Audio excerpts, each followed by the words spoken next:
অধ্যাপক ডক্টর মোহাম্মদ ইউনুস যাকে যেখানে বসিয়েছিলেন তারা ঠিকভাবে কাজ করেননি বলে মন্তব্য করেছেন মহিলা ও শিশু বিষয়ক মন্ত্রী এজেডএম জাহিদ হোসেন।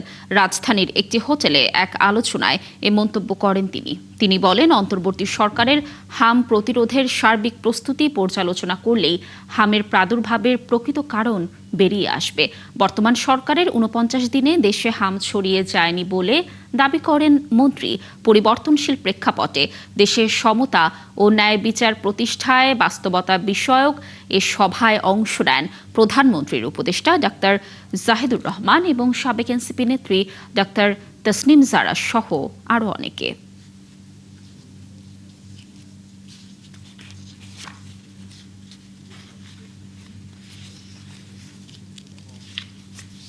ইউনুস স্যার তো আনকোয়েশ্চেনেবল পার্সোনালিটি, কিন্তু উনি যাকে যেখানে দিয়েছেন, এই যে ভ্যাকসিন টাইম মতো দেওয়া, ভ্যাকসিন 95% হচ্ছে কিনা, কভারেজ, ভ্যাকসিন আদৌ ক্রয় করা হয়েছিল কিনা গত 1.5-2 বছরে, এইগুলি যদি পিছনের ইতিহাস খুঁজতে যান, এটা সাংবাদিক বন্ধুরা পারবেন, তাহলেই বুঝতে পারবেন আজকের প্রাদুর্ভাবের কারণ। 49 দিনে মেজেলস হয় নাই।